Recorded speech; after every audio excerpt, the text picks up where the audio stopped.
Good morning, everyone. Good morning, sir. Good morning, sir. Good morning.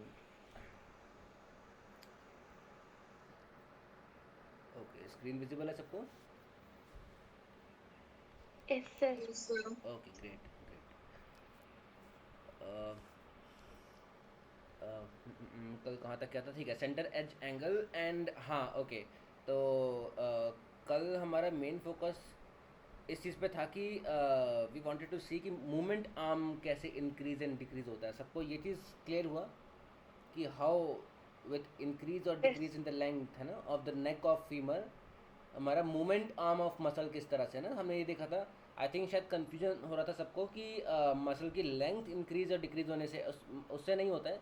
But muscle को origin जैसे अगर हम abductor की बात कर रहे हैं यहाँ पे तो एबडक्टर का ऑरिजिन कहीं यहाँ होगा इलियम पे एंड उसके बाद insertion is on the GT है ना. तो ऑरिजिन का जो लेवल है एंड उसके बाद इंसर्शन का जो लेवल है उसके बीच में जो शॉर्टेस्ट डिस्टेंस जो होगा that is called as movement arm of that muscle है ना.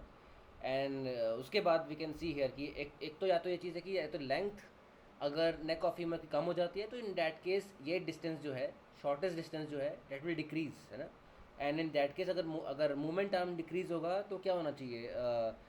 टॉर्क प्रोड्यूस करने के लिए मसल को फोर्स ज़्यादा करना पड़ेगा कि कम करना पड़ेगा प्रोड्यूस. ज़्यादा ज़्यादा कर ज़्यादा करना पड़ेगा है ना. ज़्यादा फोर्स प्रोड्यूस करना पड़ेगा मसल को एंड वाइस वर्सा है ना. ओके, ठीक है. तो likewise now here we can see ये भी हमने कल देख लिया था कि coxa valga and coxa vara. I hope सबको ये टर्म में तो कन्फ्यूजन नहीं है ना. वेल्गा एंड वेरा चाहे वो फीमर का हो चाहे वो किसी भी बॉडी पार्ट का हो ना. Lateral to medial force is called as valgus force and because of that जो डिफॉर्मेशन देखने को मिलेगा that is called as coxa valga है ना. एंड कॉग्जा वेरा अगर मीडियल टू लैटरल फोर्स अगर मिलता है तो उस केस में अगर जो डिफॉर्मेशन देखने को मिलता है that is called as coxa vara. तो इट मीन्स कि angle of inclination is it increasing और decreasing in case of coxa valga. Belga increasing. Valga में इंक्रीजिंग है ना. Angle of inclination means this angle है ना. Angle between head neck and another axis through the shaft है ना. And this angle increases in case of coxa valga है ना. It decreases in case of coxa vera. अब दोनों में striking difference है. एक तो चीज़ है कि मूवमेंट आर्म की अगर हम बात करते हैं तो मूवमेंट आर्म ये हम देख चुके हैं. कोई बताएगा मेरे को movement arm of abductor increase होगा कि डिक्रीज होगा in case of coxa valga. Decrease Belga हो decrease डिक्रीज होगा. होगा ना है ना. बिकॉज नॉर्मल प्लेसमेंट अगर फीमर का था तो उस केस में हम देख रहे थे कि शाफ्ट ऑफ फीमर कहीं यहाँ प्रेजेंट होना चाहिए बिकॉज नॉर्मल अगर इंक्लिनेशन की अगर हम बात करते हैं लेकिन वो इंक्लिनेशन अब हमारा बढ़ गया है. Because of that head neck and shaft एक लाइन में आ गए हैं. And now we can say कि ऑरिजिन यहाँ है ऑलमोस्ट इंसर्शन भी यहाँ है. तो अगर हम लेवल की बात करते हैं और the shortest distance between origin and insertion that is the movement arm and movement arm has decreased. And इसका opposite we can see in case of coxa vara जहाँ पे मूवमेंट आर्म जो होगा that will increase. It means muscle के ऊपर responsibility to contract it will increase. My voice is breaking just give me a second.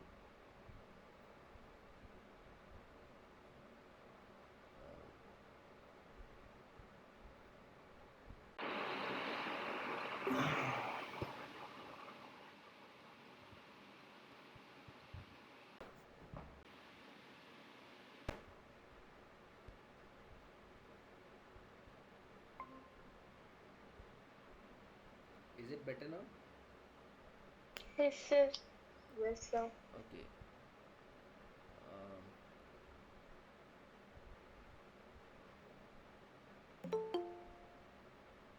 Okay.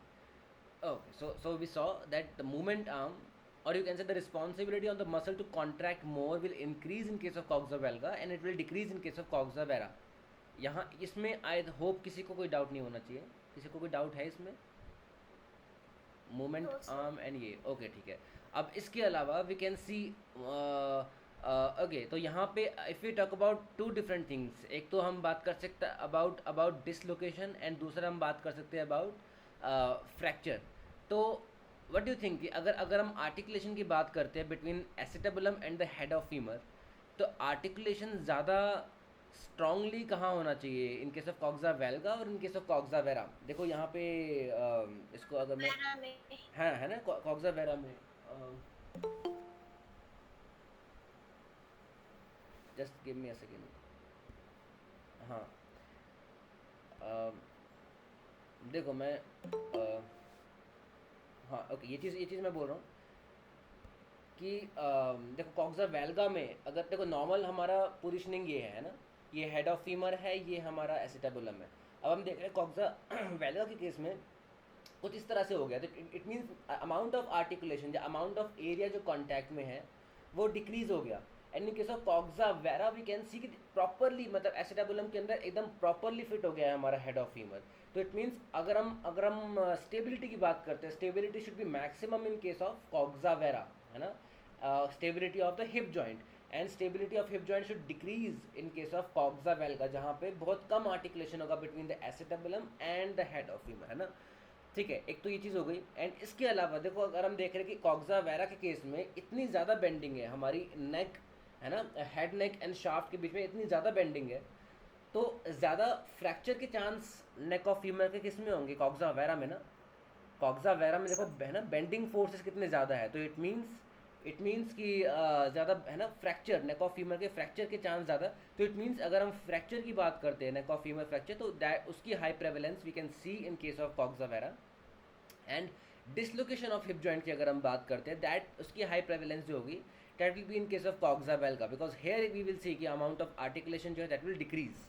ये एक major striking difference है दोनों के बीच में। ठीक है, एक हमने मूवमेंट आर्म वाली भी बात कर ली है। ओके, एंड इसके साथ में ठीक है, बाकी we can see that if it is more than 125 degree we can say that is coxa valga. ये सब तो बहुत बेसिक डेफिनेशन है, ये सब हमें पता है। And okay, we can see that vertical weight bearing lines come closer to the femur. We can see देखो यहाँ पे अगर हम यहाँ पे बात कर रहे हैं, we can see कि हमारा यहाँ पे है, we can see this एक इमेज है आगे। देखो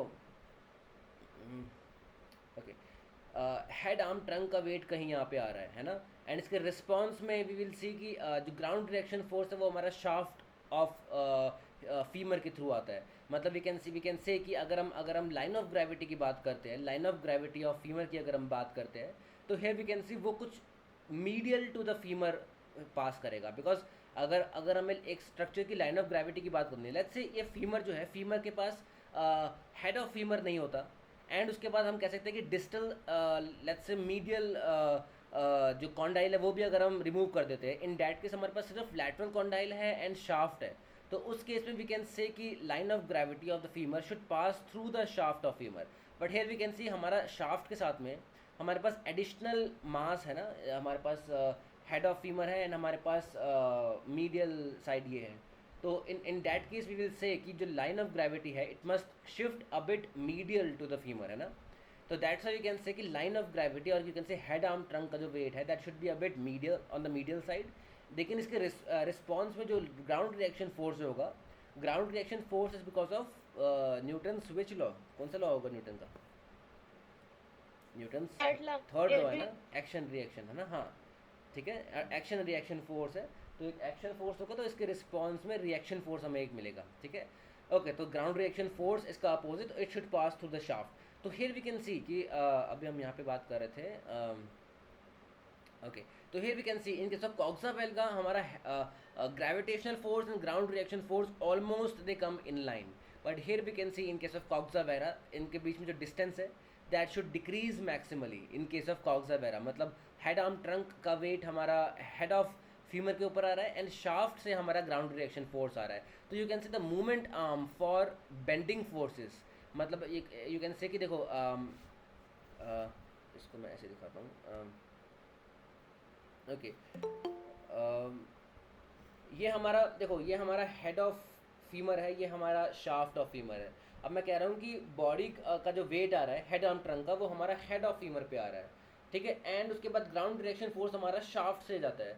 तो शॉर्टेस्ट डिस्टेंस कौन सा होगा? शाफ्ट से जो ग्राउंड डायरेक्शन फोर्स है एंड बॉडी का जो हेड आर्म ट्रंक का जो वेट है, तो दोनों के बीच में जो शॉर्टेस्ट डिस्टेंस है वो हमारा मूवमेंट आर्म होगा। मूवमेंट आर्म किसके लिए? मूवमेंट आर्म उस टॉर्क के लिए जो कि इस नेक ऑफ फ्यूमर के ऊपर बेंडिंग फोर्सेस डाल रहा है। ये सबको समझ आया? मतलब बॉडी का जो वेट है that is trying to bend, further bend करना चाह रहा है ना वो नेक ऑफ फ्यूमर को। ठीक है, तो बॉडी का जो वेट आ रहा है हमारा हेड ऑफ फीमर के ऊपर that is trying to further bend the neck of femur, है ना। एंड उसका बेंडिंग का जो टॉर्क होगा, वो टॉर्क का अगर हम मूवमेंट आर्म की बात करते हैं तो movement arm should be this much distance, है ना। बॉडी का वेट एंड उसके रिस्पॉन्स में ग्राउंड रिएक्शन फोर्स है ना, तो दोनों के बीच में शॉर्टेस्ट डिस्टेंस जो होगा that should B this much. अब यहाँ पे अगर हम देखते हैं कि कॉक्सा वेल्गा के केस में ऑलमोस्ट हमारा body weight and ground reaction force एक लाइन में आ जाता है, तो in that case we can say कि movement arm for increasing the क्या कहते हैं bending you can say torque on neck of femur should decrease. तो इट मीन्स यहाँ पे बेंडिंग के जो चांसेस है, नेक ऑफ फीमर के बेंडिंग के चांसेस जो है वो बहुत कम हो जाएंगे कॉक्सा वेल्गा में। लेकिन कॉक्सा वेरा में वी कैन सी कि बेंडिंग बहुत ज़्यादा हो रही है, तो बिकॉज ऑफ डैट ये हमारा बॉडी वेट है, ग्रेविटेशनल फोर्स है, ये ग्राउंड रिएक्शन फोर्स है, तो डिस्टेंस बहुत ज़्यादा इंक्रीज हो गया ना for bending torque, and because of that we can say movement time बहुत ज़्यादा है।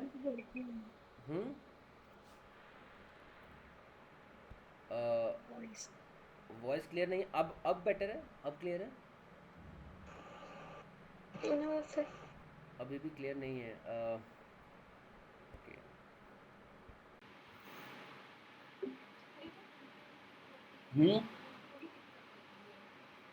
पता नहीं, बराबर देखना ज्वाइन करती है।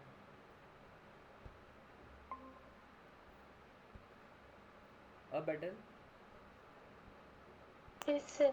Yes, sir. ओके, सो आई होप सबको ये कंसेप्ट समझ आया कि बेंडिंग टॉर्क कैसे इंक्रीज होगा in case of coxa vara, because movement arm increase हो जाएगा इस केस में। मूवमेंट आर्म कौन सा?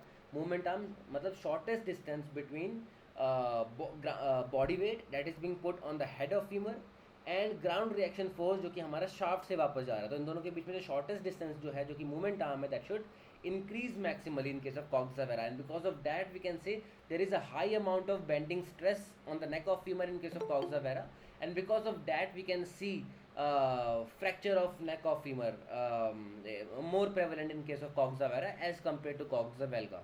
ठीक है, सबको ये चीज़ समझ आई? Yes, ठीक है, sir. Okay Yes, sir. ठीक है, सेम चीज़ की यहाँ पे बात की गई है coxa vara and coxa वेल्गा।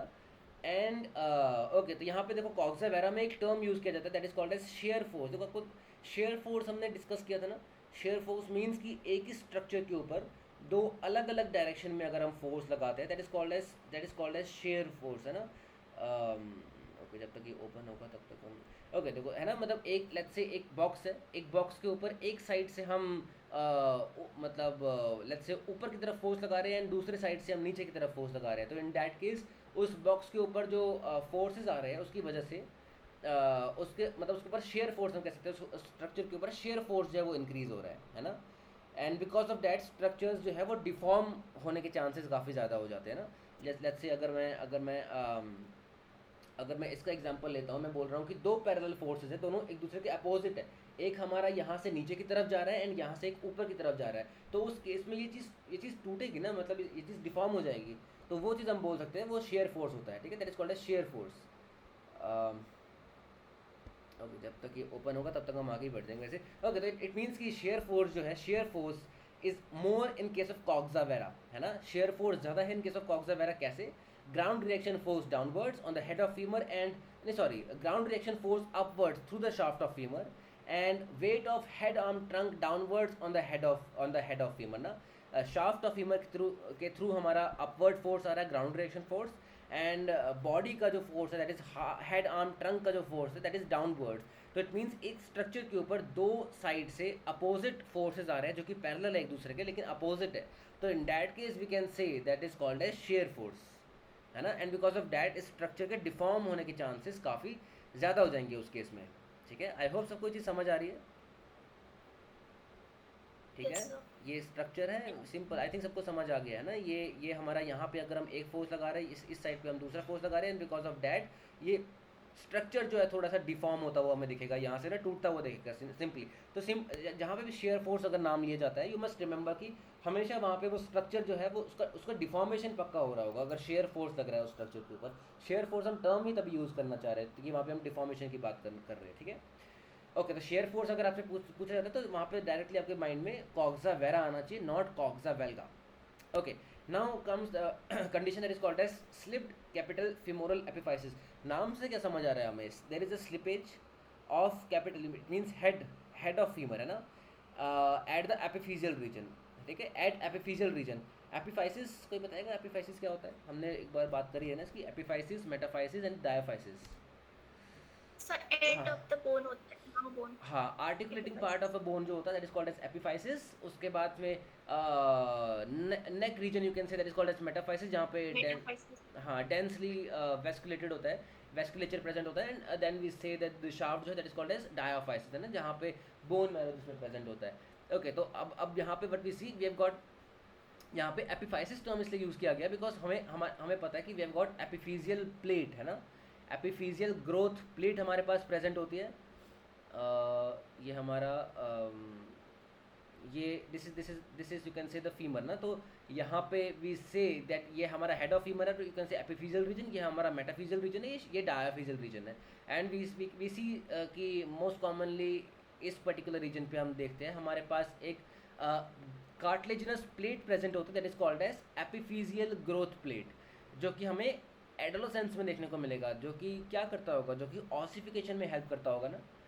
Ossification का कोई मतलब बताएगा मेरे को, व्हाट इज ऑसिफिकेशन? हमने फर्स्ट क्लास में डिस्कस किया था ये टर्म ऑसिफिकेशन।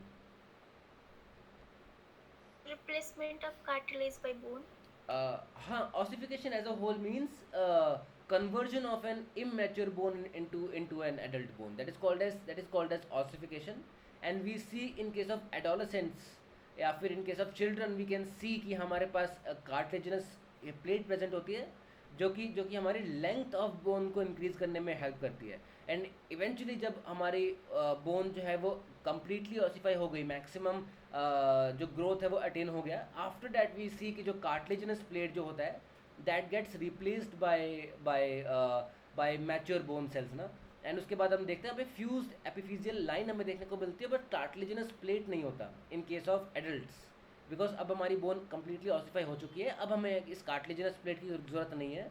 एंड अब हमारा ये कार्टिलेजिनस प्लेट जो है ये कन्वर्ट हो चुका है into adult into mature bone cells. And now we can see हमारे पास सिर्फ एक फ्यूज एपिफिजियल लाइन मिलेगी एडल्ट्स में, लेकिन in case of children we can see हमारे पास कार्टिलेजिनस प्लेट प्रेजेंट होती है। तो that's why that is the reason कि यहाँ पे ये लिखा हुआ है it is most commonly in adolescent, it is most common adolescent hip disorder. Why? Because adolescence में वी विल सी कि जो हमारे पास एपिफिजियल रीजन है वहाँ पे कार्टिलेजिनस ग्रोथ प्लेट प्रेजेंट है, एंड कार्टिलेजिनस प्लेट है तो वहाँ पे उसके डिसलोकेशन के चांस ज़्यादा है as compare to adult neck of femur, जहाँ पे cartilaginous plate has got been replaced by mature bone cells ना। इसलिए हम देखते हैं it is more prevalent in adolescence as compare to adults.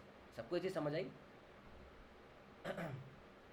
Yes. ठीक है। Yes, and sir. है ना, एंड इसमें सिंपली हम क्या देख रहे हैं कि देखो यहाँ पे लिखा हुआ it is most commonly in case of coxa vara, because simply we can see कि कॉक्सा वेरा में there is a high bending force. And अगर एडोलेसेंस में हम देखते हैं कि कॉक्सा वेरा है तो उस केस में वी कैन सी कि there is a high amount of bending force, and because of that more obliquity है, and because of that we can see कि head of femur can easily slip over the you can say neck of femur, or you can say at the level of epiphyseal growth plate in case of adolescence, and that condition is basically called as slipped capital femoral epiphysis। ठीक है, okay। Hence weight bearing forces may slide the femoral head inferiorly leading to slipped capital femoral epiphysis। ठीक है, सबको ये बात समझ आई? It can be seen in case of coxa vera more commonly ना as compared to coxa valga। आगे बढ़ूँ मैं? आई थिंक बहुत सिंपल है ये चीज़ तो। Sir Yes, sir. हाँ, कोई डाउट? आपने बोला था ना कि जो कॉक्सा वेरा होता है उसके अंदर हमारे फ्रैक्चर के चांसेस बहुत होते हैं, हाँ, नेक ऑफ फीवर में, हाँ और जो कॉक्सा वेल्गा होता है उसमें हमारे डिस्प्लेसमेंट के चांसेस बहुत हाँ, होते हैं। डिसलोकेशन के, हिप जॉइंट डिसलोकेशन के चांसेस काफ़ी ज़्यादा होते हैं। तो ये जो ये स्लिप्ड कैपिटल फिमोरल हाँ, एपिफाइसिस है, इसमें इसमें ये वाला केस जो है इसमें फ्रैक्चर हो रहा है इसमें ना नेक ऑफ फीमर के लेवल पे, और यू कैन से मतलब जो आपका कार्टिलेजिनस प्लेट है उसके लेवल पे हेड ऑफ फीमर जो है वो स्लिप हो रहा है on the neck of femur. तो यहाँ पे बेसिकली हम फ्रैक्चर की बात कर रहे हैं इस केस में। ठीक है,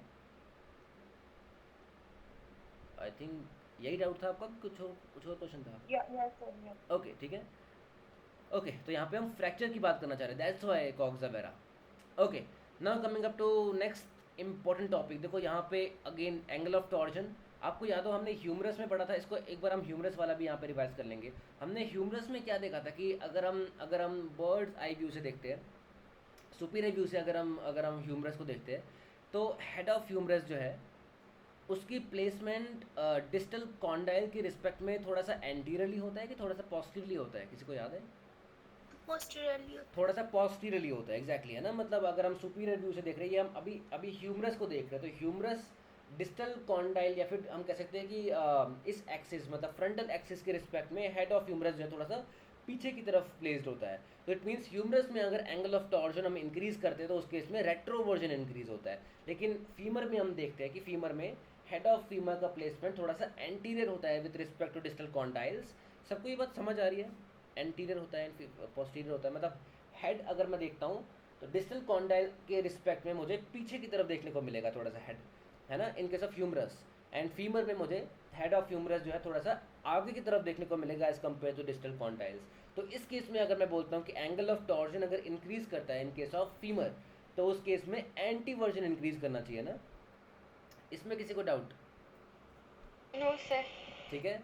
एंड बिकॉज ऑफ डैट हमने ये भी देखा था कि in case of increased angle of torsion, और you can say in case of simply अगर हम देख रहे थे अगर रेट्रोवर्जन होता है, अगर रेट्रोवर्जन है मतलब ये हमारा एसिटाबुलम है, ये हेड ऑफ फीमर है, हेड ऑफ फीमर अगर पीछे की तरफ मूव कर गया, रेट्रोवर्जन अगर हो गया है, तो इन डैट केस हमारा कैप्सुलर लिगामेंटस स्ट्रक्चर्स जो है वो तो हेड ऑफ फीमर को भागने नहीं देगा ना, मतलब कैप्सूल से बाहर तो जाने नहीं देगा। तो it means there will be a tension by the capsular ligamentous structures. तो ये एसिटाबुलम है, ये हेड ऑफ फीमर है, हेड ऑफ फीमर हमारा पीछे की तरफ मूव कर गया है, that is called as retroversion. तो लेकिन हमारा जो कंपनसेशन है वो हमें शाफ्ट में देखने को मिलेगा ना। हेड ऑफ फीमर तो अपनी जगह पे प्लेस होगा एसिटाबुलम के अंदर, एंड शाफ्ट में हमें कंपनसेशन देखने को मिलेगा so as to maintain integrity between the head of femur and the acetabulum, है ना। तो इट मीन्स शाफ्ट में हमें क्या देखने को मिलेगा, अगर रेट्रोवर्जन है तो उस केस में शाफ्ट में हमें लैटरल रोटेशन ज़्यादा देखने को मिलेगा ना। सबको ये बात समझ आई कि नहीं?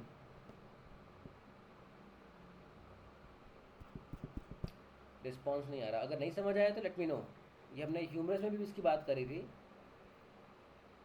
आई hope I am audible to everyone. Okay, मैं रिपीट करूँ, ठीक है। मैं ये कह रहा हूँ कि हेड ऑफ फीमर जो है या हेड ऑफ ह्यूमरस किसी की भी बात कर सकते हैं। मैं कह रहा हूँ कि हेड ऑफ ह्यूमरस या हेड ऑफ फीमर अगर रेट्रोवर्जन में आ गया, ठीक है, एंड हमारा एसिटाबुलम यहाँ प्रेजेंट है और यू कैन से ग्लिनॉइड फोसा यहाँ पे प्रेजेंट है, ठीक है, हेड ऑफ फीमर पीछे की तरफ मूव करके जिसको हम बोलते हैं रेट्रोवर्जन। लेकिन एक्चुअली में डिसलोकेशन तो नहीं हो रहा ना, इसको अपनी जगह पे तो वापस आना पड़ेगा ना हेड ऑफ फीमर को। तो पूरा structure as a whole lateral rotation में जाएगा, तब हमारा हेड ऑफ फीमर एसिटाबुलम के साथ में कांटेक्ट में रहेगा। लेकिन कंपनसेशन क्या हुआ, कंपनसेशन में हमारा शाफ्ट ऑफ फीमर जो है वो लैटरल रोटेशन में गया ना। अगर है ना रेट्रोवर्जन अगर हो रहा है तो उस केस में रेट्रोवर्जन अगर हुआ तो उस केस में शाफ्ट को पूरा का पूरा लैटरल रोटेशन में जाना पड़ेगा, तब हमारा हेड ऑफ फीमर कांटेक्ट में रहेगा एसिटाबुलम के साथ में। इट मींस रेट्रोवर्जन के केस में there will be an increase range of motion for lateral rotation ना, इन केस ऑफ ह्यूमरस और you can say in case of femur. And in case of anteversion अब shaft को medial rotation में जाना पड़ेगा ताकि head of femur contact में रहे एसिटाबुलम के साथ में। तो दोनों के केस में, in case of humerus even in case of femur, अगर एंटीवर्जन हो रहा है तो उस केस में मीडियल रोटेशन के लिए रेंज ऑफ मोशन हमें इंक्रीज मिलेगा, एंड अगर रेट्रोवर्जन होता है तो उस केस में लैटरल रोटेशन इंक्रीज हमें देखने को मिलेगा, ठीक है, चाहे ह्यूमरस हो चाहे फीमर हो। लेकिन अगर सेम चीज़ की बात की जाती है एंगल ऑफ टॉर्जन के सेंस में, तो ह्यूमरस के केस में अगर एंगल ऑफ टॉर्जन इंक्रीज करता है तो वहाँ पे रेट्रोवर्जन होगा, ये ध्यान रखना। एंड अगर फीमर में अगर एंगल ऑफ टॉर्जन इंक्रीज करता है तो वहाँ पे एंटीवर्जन देखने को मिलेगा हमें। किसी को डाउट यहाँ तक? No sir. ठीक है, निशा को समझ आ गया, बाकी सबको अंडरस्टूड सर। ओके, ठीक है, ओके। तो अब यहाँ पे सेम चीज़ अगर हम यहाँ पे देखते हैं तो ओके, तो एंगल ऑफ टॉर्जन तो हमें पता है ना, ये हमने ह्यूमरस में भी देखा था। Proximal head and greater trochanter से अगर हम फीमर की बात करते हैं तो यहाँ से हम एक एक्सिस पास कर सकते हैं, एंड दूसरा एक्सिस जो है वो हमारा डिस्टल कॉन्डाइल से पास करता है ना। तो ये डिस्टल एक्सिस है एंड ये प्रॉक्सिमल एक्सिस है, बट इवेंचुअली हम डिस्टल एक्सिस को अभी उठा के प्रॉक्सिमल ले आते हैं तो ताकि दोनों को एक लेवल पे हम रख सकें। एंड अब हम इस एंगल की बात कर सकते हैं। Simply we can see it is almost 15 degrees in male and almost 18 degree in female. Okay, but here we can see कि ये हमारा नॉर्मल एंगुलेशन है, एंड अगर एंगल इंक्रीज करता है that is called as anteversion, और अगर angle decrease करेगा that is called as retroversion, but that is in case of femur. Humerus में ये चीज़ उल्टी हमें देखने को मिलेगी, है ना, ये चीज़ उल्टा हो जाएगा। अब इतना तो हमें पता है। अब यहाँ पे इसकी वजह से एक तो हमने increase range of motion for lateral rotation देखने को मिला हमें, जहाँ पे जहाँ पे हेड ऑफ फीमर जो है वो रेट्रोवर्जन में जा रहा है, एंड जहाँ पे अगर अगर अगर एंटी वर्जन में जाता है तो वहाँ पे मीडियल रोटेशन के लिए रेंज ऑफ मोशन हमें इंक्रीज मिलेगा शाफ्ट ऑफ फीमर का। इतना भी हमें पता है। अब कंसेप्ट आता है toe in gait and toe out gait का। Simply toe in and toe out gait basically है क्या, यहाँ पे व्हाट वी सी कि देखो यहाँ पे एक तो हमें इतना समझ आ रहा है कि this is the head of femur, this is the acetabulum and this is the greater trochanter, and उसके बाद वी कैन सी यहाँ पे शाफ्ट प्रेजेंट है एंड ये हमारा फुट है। अब ये हमारा normal you can say normal anteversion, देखो यहाँ पे टर्म यूज़ किया हुआ है normal anteversion. It means femur में normal placement of head of femur जो है with respect to distal condyles वो एंटी वर्जन में है, तब यहाँ पे टर्म यूज़ किया गया नॉर्मल एंटी वर्जन। लेकिन अगर ह्यूमरस में अगर आप टर्म यूज़ करोगे there you can use the term normal retroversion, है नॉर्मल रेट्रोवर्जन वहाँ पे हम टर्म यूज़ करेंगे। तो यहाँ पे इतना भी हमें समझ आ गया। अब यहाँ पे अगर हम देखते हैं अगर एंगल ऑफ टॉर्जन इंक्रीज करता है in case of femur that is called as excessive anteversion, और you can say head of femur has gone into anteversion. तो उस केस में क्या हुआ, देखो उस केस में क्या हुआ कि एक तो हेड ऑफ फीमर जो है सिंपली इसको ऐसे देखो, ये हमारा लिगामेंटम टीरीज है, उसके रेफरेंस में हम इसको देखते हैं। यहाँ पे ये हमारा फोविया कैपिटस है एंड ये हमारा लिगामेंटम टीरीज का कनेक्शन है from the head of femur to the acetabulum. सबको लिगामेंटम टीरीज क्लियर है ना, सबको आइडिया है लिगामेंटम टीरीज का, है ना, it is present on the head of femur. Okay, अब यहाँ पे अगर एंटी वर्जन में गया ये, तो उस केस में व्हाट वी कैन सी कि लिगामेंटम टीरीज तो ब्रेक नहीं होगा ना, तो इट मीन्स एक तो यहाँ पे सिर्फ दिखाने के लिए दिखा रहा है कि हेड ऑफ फीमर जो है वो एंटी वर्जन में चला गया है, लेकिन इवेंचुअली व्हाट वी सी कि हेड ऑफ फीमर तो अपनी जगह पे ही रहेगा। दिस इज बिकॉज कि इसके आसपास ऊपर पूरा प्रॉपर हमारे पास कैप्सुलर लिगामेंटस स्ट्रक्चर्स प्रेजेंट है जो कि excessive anterior translation of head of femur को प्रिवेंट करेगा। अब अगर excessive anterior translation of head of femur नहीं हो रहा तो उसकी वजह से एज अ कंपनसेशन शाफ्ट जो है वो हमारा मीडियल रोटेशन में जाना चाहिए ना। अब आप इमेजिन करो ये चीज़ हमारा एंटीरियरली मूव करके, जिसको हम एक्सेसिव एंटीवर्जन कह रहे हैं, लेकिन इवेंचुअली हमें पूरे स्ट्रक्चर को वापस अपनी जगह लाना पड़ेगा, और you can say head of femur को अपनी जगह लाना पड़ेगा ताकि लिगामेंटम टीरीज की इंटेग्रिटी मेंटेन रहे। अब आप खुद ही पिक्चराइज करो इस चीज़ को कि अगर हम इस पूरे स्ट्रक्चर को अंदर की तरफ लेकर आते हैं ताकि हेड ऑफ फीमर जो है वो हमारा लिगामेंटम टीरीज के साथ में अटैच रहे, फोविया कैपिटस लिगामेंटम टीरीज के साथ में अटैच रहे, तो उस केस में फुट जो है वो अंदर की तरफ फेस करना चाहिए ना, और यू कैन से टो इन में जाना चाहिए ना वो। Yes, sir. मैं फिर से रिपीट करता हूँ, देखो यहाँ पे यहाँ पे ये चीज़ लिखी हुई है कि एंटी वर्जन का केस तो हमें समझ आ गया, यहाँ पे एंटी वर्जन हमें देखने को मिल रहा है, लेकिन उसकी वजह से हेड ऑफ फीमर हमारा नॉर्मल मतलब जो नॉर्मल प्लेसमेंट होते हैं उससे थोड़ा सा एंटीरियरली चला गया है, लेकिन there is no dislocation that is seen in case of anteversion, और you can say there is this capsular ligamentous structure जो कि प्रिवेंट करता है excessive anterior translation of head of femur को। तो in that case capsular ligamentous structure जो है वो तो हमारा हेड ऑफ फीमर को वापस अपनी जगह पे प्लेस करके रखना चाहेगा ताकि fovea capitis and ligamentum teres एक कांटेक्ट में रहे। तो उसकी वजह से एज अ होल बाकी स्ट्रक्चर जो है उसका कंपनसेशन जो होगा उसकी वजह से ये स्ट्रक्चर जो है वो अंदर की तरफ फेस करना चाहिए ना।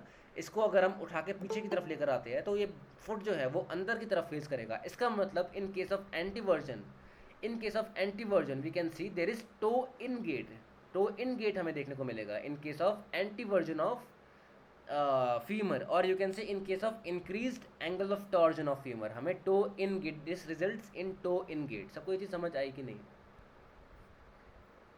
Yes, sir. है ना। और you can say medial femoral torsion है ना, femur is moving medially, increase medial femoral torsion, और you can say toe in gait. देखो एक बार लाइन में रिपीट करता हूँ, ये एग्जैक्ट लाइन मैंने नॉकिन से उठाई है कि when the femoral head is antiverted, pressure from the anterior capsular ligamentous structures है ना, pressure from the anterior capsular ligamentous structures जो होगा okay, and anterior musculature will push the femoral head back into acetabulum and it causing the femur to rotate medially it results in a toe in gait, है ना. Anterior musculature and anteriorly जो हमारा capsule ligamentous structures है, that will try to prevent excessive anterior translation of the head of femur, and because of that as a compensation हमारा जो बाकी जो structure है वो हमारा इन्वर्जन मतलब नॉट इन्वर्जन मतलब इनवर्ड्स मूव करना स्टार्ट कर देगा, and because of that we can see that is called as toe in gate.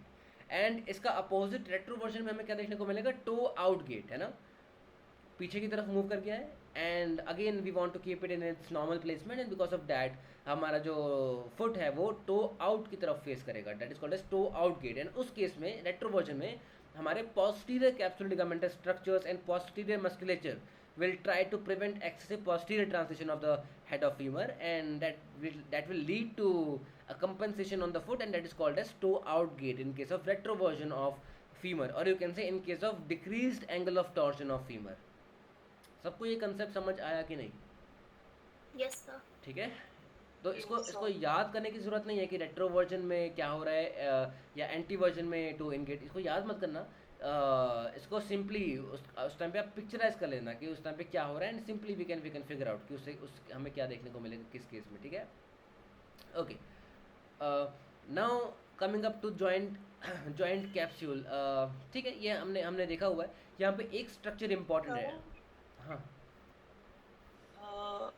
So, is there any relationship between coxa vara, coxa valga, and angle of torsion? Angle of torsion, yes, we can see कि in case of coxa vara, and I think यहाँ कहीं लिखा है कि नहीं लिखा है, आगे में भी है, I think आगे देखने को मिलेगा हमें कि इन फीमेल्स भी सी कि एंगल एंटी वर्जन हमें ज़्यादा देखने को मिलता है, एंड कॉक्सा वेरा ज़्यादा देखने को मिलता है. तो वी कैन सी कि coxa vara and anteversion एक you can see as a common factor हमें साथ में देखने को मिल सकता है, coxa vara and anti version.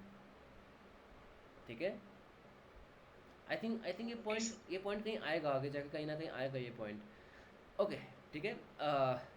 Okay, now talking about another terminology that is called as zona orbicularis. Zona orbicularis basically क्या है, देखो यहाँ तक ये हम फंक्शनिंग की बात करेंगे, फंक्शन किस तरह से करता है. यहाँ पे आपने अभी तक देखा होगा एज अ होल बायोमैकेनिक्स में या तो हम स्ट्रक्चर की बात कर रहे हैं, या फिर हम उसके काइनेमेटिक्स की बात कर रहे हैं कि उसको वो फंक्शन कैसे करता है, या फिर उस काइनेमेटिक्स के पीछे जो फोर्स रिस्पॉन्सिबल है जिसको हम काइनेटिक्स कहते हैं, तो हम उसकी बात कर रहे हैं. इन तीनों के अलावा आई थिंक किसी फोर्थ चीज़ की हम बात नहीं कर रहे ना, या तो स्ट्रक्चर, या तभी बुक का नाम भी है जॉइंट स्ट्रक्चर एंड फंक्शन, है ना. स्ट्रक्चर क्या है उसका, एंड उसके बाद उसका फंक्शन क्या है, एंड उस फंक्शन के पीछे फोर्स कौन सा रिस्पॉन्सिबल है.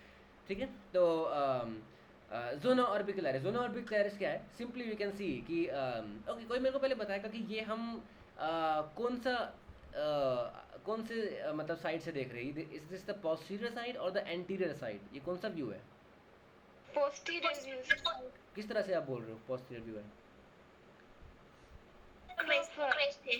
हाँ, ओके, ग्रेट. इंटरट्रोकेंट्रिक क्रेस्ट हमें देखने को मिल रहा है. एंटीरियरली क्या देखने को मिलेगा, इंटरट्रोकेंट्रिक लाइन, है ना. एंटीरियरली हमें इंटरट्रोकेंट्रिक लाइन फीमर के बीच में फीमर में देखने को मिलते हैं ना. पोस्टीरियरली हमें यहाँ पे एक डिप लाइक स्ट्रक्चर होता है, या फिर एक क्रेस्ट होता है ना posteriorly, that is called as intertrochanteric crest. या फिर आप कह सकते हो कि हमारे पास इशियम इजीली हमें विजिबल है, तो यू कैन से ये हमारा पोस्टीरियर साइड है ना. Okay, great.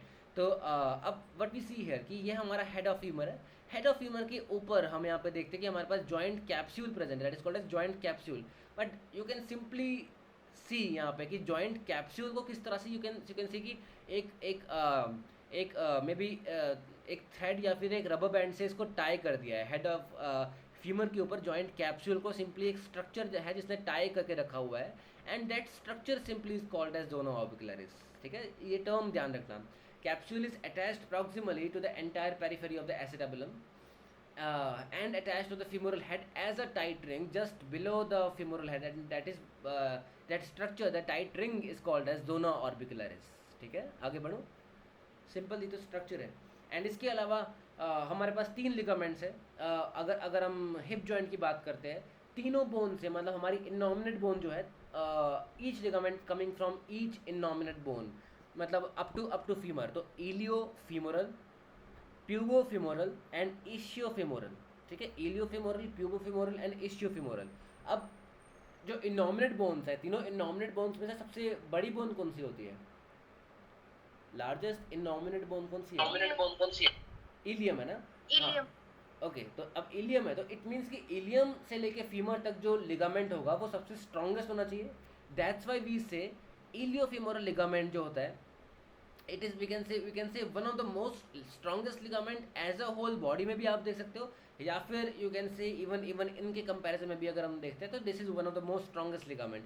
That is also called as inverted Y shaped ligament और लिगामेंट ऑफ बिगिलो. ये नाम याद रखना, लिगामेंट ऑफ बिगिलो. ठीक है, लिगामेंट ऑफ बिगिलो और इन्वर्टेड वाई शेप्ड लिगामेंट. ठीक है, और you can say iliofemoral because of course major bones के बीच में है. बाकी तो प्यूबिस एंड इशियम तो बाकी छोटी बोन्स है, लेकिन इलियम मेजर. तो इलियोफेमोरल लिगामेंट जो है that is called as inverted Y shape. और वाई शेप बुक में वाई शेप्ड है या फिर इन्वर्टेड वाई शेप बोल सकते हो, और लिगामेंट ऑफ बिगिलो. ठीक है, यहाँ तक क्लियर? आगे बढ़ूँ? Yes, sir. Okay, now there is a Yes, condition. Okay, इसको ये हम ऑर्थो में प्रॉपरली पढ़ेंगे इस कंडीशन को, बट वी कैन सी कि let's say if there was any trauma and because of that जो हमारा ब्लड सप्लाई है, मेनली आर्टेरियल सप्लाई जो है हेड ऑफ फीमर की तरफ, अगर वो अफेक्ट हो गया, तो बिकॉज ऑफ दैट, ये हमने एक बार पहले डिस्कस किया था ना, देयर आर मेजरली 3 बोन्स जहाँ पे मोस्ट कॉमनली हमें ए वेस्कुलर नेक्रोसिस देखने को मिल सकता है. ए वेस्कुलर नेक्रोसिस मीन्स कि वेसल्स, ब्लड वेसल्स जो है वो अगर अफेक्ट हो गए तो बिकॉज ऑफ दैट जो स्ट्रक्चर है वो नेक्रोसिस में चला गया, मतलब वहाँ पे स्ट्रक्चर जो सेल्स जो है वो डीजनरेशन में चला गया. That is called as avascular necrosis.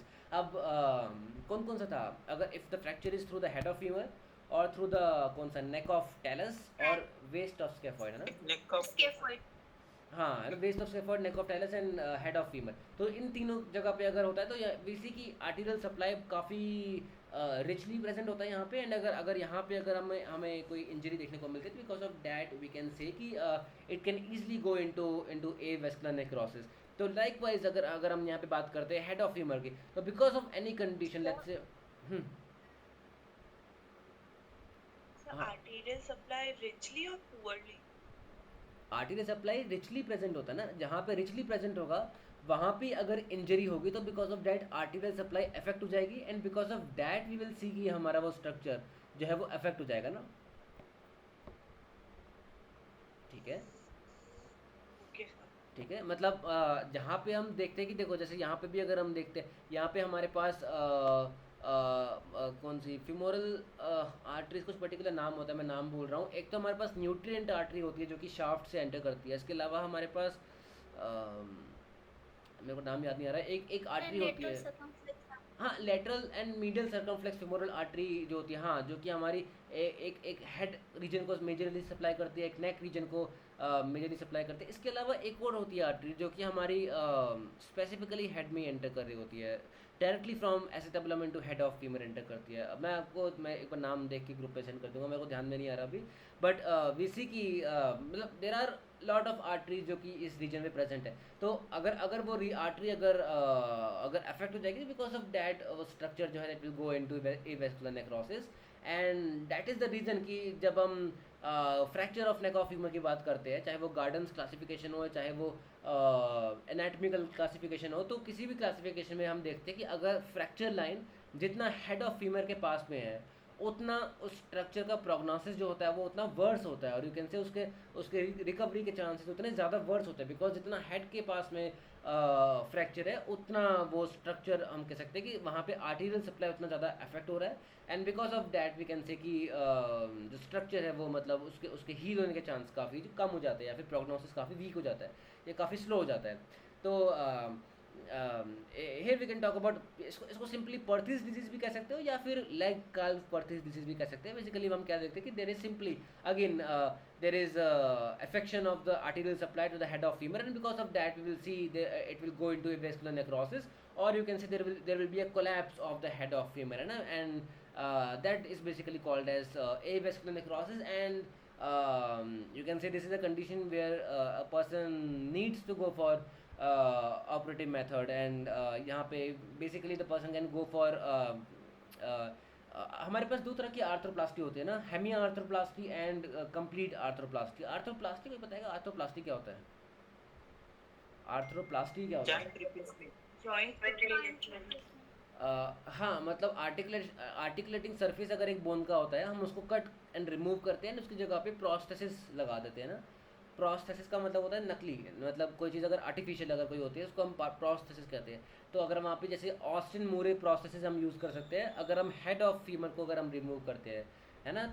तो इस केस में हम वी कैन सी कि एसिटाबुलम तो हमारा प्रॉपर है, लेकिन हेड ऑफ फीमर यहाँ पे अफेक्ट हो गया है बिकॉज आर्टीरियल सप्लाई अफेक्ट हो गया। तो बिकॉज ऑफ दैट हम we can go for hemi arthroplasty in this case, जहाँ पे हेड ऑफ फीमर को सिंपली कट एंड रिमूव करके we can replace it by that thing ना, बाय ऑस्टिन मूरे प्रोस्थेसिस। लेकिन लेट्स से अगर एक osteoarthritic case है, hip joint osteoarthritis है, उस केस में हमें क्या करना चाहिए? कंप्लीट आर्थ्रोप्लास्टी और हेमी आर्थ्रोप्लास्टी? उस केस में कंप्लीट आर्थ्रोप्लास्टी करेंगे। नहीं कंप्लीट, बिकॉज ऑस्टियोआर्थराइटिस में अब हमारा एसेटाबुलम भी गया है एंड हेड ऑफ फीमर भी गया है, दोनों आर्टिकुलेटिंग सरफेस का इरोजन हुआ ना। तो बिकॉज ऑफ दैट दोनों स्ट्रक्चर्स को हमें प्रॉक्सिमल एंड डिस्टल दोनों स्ट्रक्चर्स को हमें रिमूव करके दूसरा स्ट्रक्चर लगाना पड़ेगा। तो इसलिए दैट वी कैन से कि complete arthroplasty in case of OA, है ना, ओए ऑफ हिप जॉइंट।